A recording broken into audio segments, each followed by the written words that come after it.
So I've recently recovered some data from an old phone of mine. This is back from 2020. Yes, 2020, which we know for the COVID crisis. But strangely enough, January through early March, I was playing the Triplane's Canvas Falcon game with the designers of Mustangs and Messerschmitts. And so for those 2.5 months, I actually had some photographs on my camera phone, and I haven't recovered that data until now. And it's been a while, and I'm kind of reminiscing for that old group, so I'm going to go ahead and walk you through it. Might as well. I still have the collection, and I'm still glad I have it. So as you can see, it's in a game store. This game store, which is an old ally of the game designers for Mustangs and Messerschmitts, lets these guys play.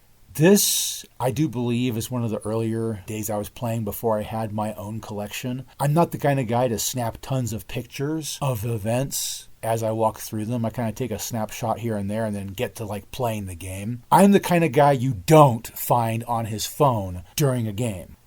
That albatross in the foreground is borrowed and is being commanded by me and is chasing down the Brit in the front. I don't think I got any good shots that game, at least ones that hit. So at least this is just a basic introductory to, this is what these games are kind of like. You have these really tall posts with the clothespins that keep our aircraft in the air. That's just how you play Triplane or Mustangs and Messerschmitts. Here's another shot from later in that game. As you can see, I'm not in the group there, but that Bristol is getting away by a low-altitude rush close to the ground. So the rest of the group is doing their best to turn in and try to grab the Bristol before it flies away. I don't know much about this game. I forgot about this game altogether, but I have the pictures for it. I can at least remember that that's what was happening. The observer plane was trying to get the hell out of the way while the albatrosses were hunting it. This is a funny one because to show solidarity with the rest of the groups, I went to the hobby store and found what looked like their best priced, most on the dot, 1/72 scale World War I biplane. A Fokker D7, which I hate to say it in this game, which you have to roll your plane randomly for, mind you. This thing is a titan. It's hard to roll these. I needed to roll I think a 9 or more to even get one in the game when they rolled, it's period 5, when I had to roll a 9 or more. I rolled an 11, so I was allowed to actually bring the thing I painted. I was planning on bringing the Fokker D7 over to the Polish side and put Polish markings on it. Notice how this aircraft has no markings on it right now. After all, I did run the aircraft as if he was German, but my intention was to put Polish markings on him and run him like that. Guess what? Things have passed, things have changed, and I no longer have the gumption or drive to take this old guy out of the box and give him brand new colors. Well, unless I actually find the old designers again and we start playing the game and we decide to play up front that doesn't exist in the Canvas Falcons Triplane game, why should I do it? This is the game in which I was taking the lead. Hint, the Fokker D7 is faster than the Albatross, right? I was taking the lead while the rest of the grognards were flying their good old-fashioned Albatrosses.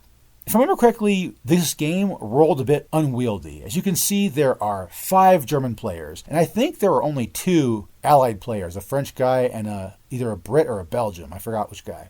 This game went down in history where I kind of did a whole bunch of nothing during the game. I had my nice fancy plane and I flew around in circles and not much happened. That happens sometimes, especially since I was new to the game. At least I didn't die. I've played a game shortly after this where I borrowed a SPAD 13 and was promptly shot down by some German guy. My guy survived the crash landing, and of course, this guy, I only ever played him once. I played the American once, I played this German flying the Fokker D7 once. There's a lot of once in this game because you have to roll everything randomly. You want to go back to that scenario and fight with the same character over again? Nope, you got to roll that time frame. Yeah, crazy stuff.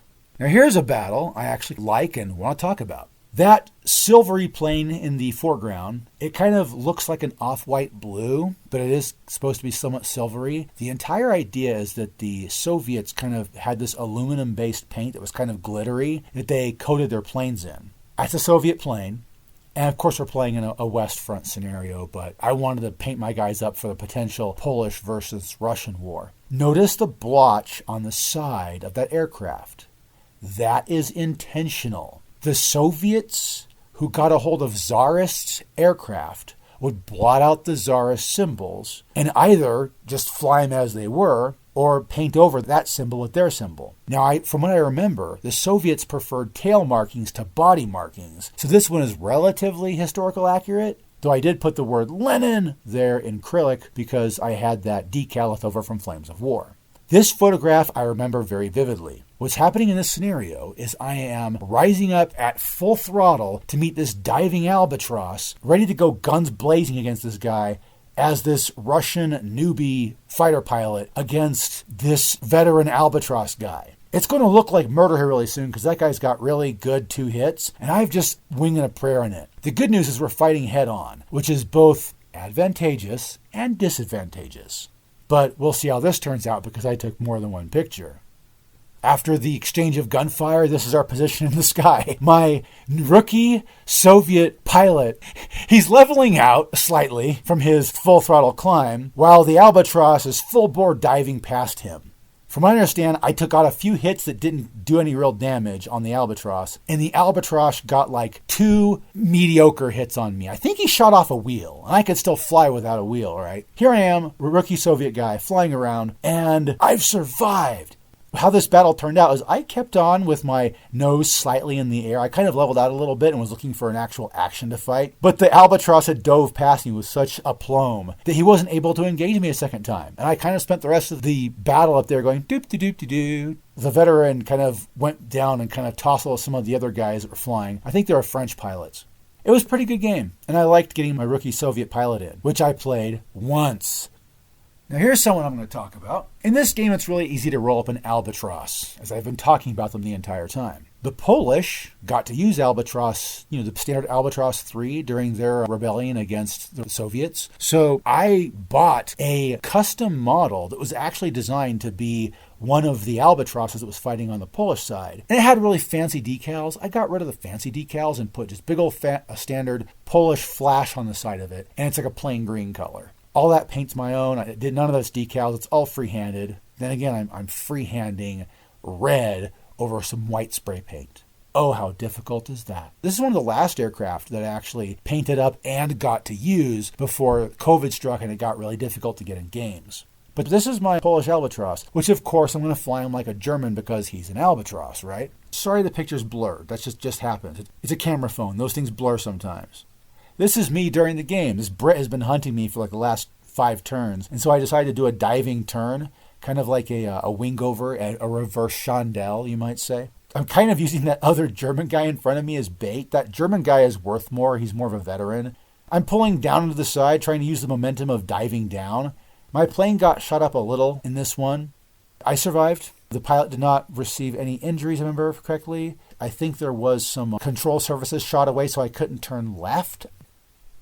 I actually do really enjoy the Mustangs and Messerschmitt game. This is, of course, the Triplane's Canvas Falcon version of it, which is funny because I'm more of a World War II fan by all means, but these guys were dead set on just playing World War I. Okay, whatever. And just a few add-on pictures. I actually painted up a Japanese aircraft. It's actually a Sopwith pup. They actually did serve in the Japanese Navy, I do believe. They didn't see any real action. There was a different kind of plane that saw action during the Battle of Tsingtao. This wasn't one of them. But I painted them up in the most Japanese colors I could. Check this out. That's definitely a Japanese-style green there. That is me just looking into these photographs that I've rescued from my old triplane days. I had 2.5 months with COVID, and there was one game, I think it was in May. Very sad, too. But at least I got to play a second time against these guys and have one more good game before things just fell out to pieces. Thanks for watching my video, and hopefully the dice roll ever in your favor.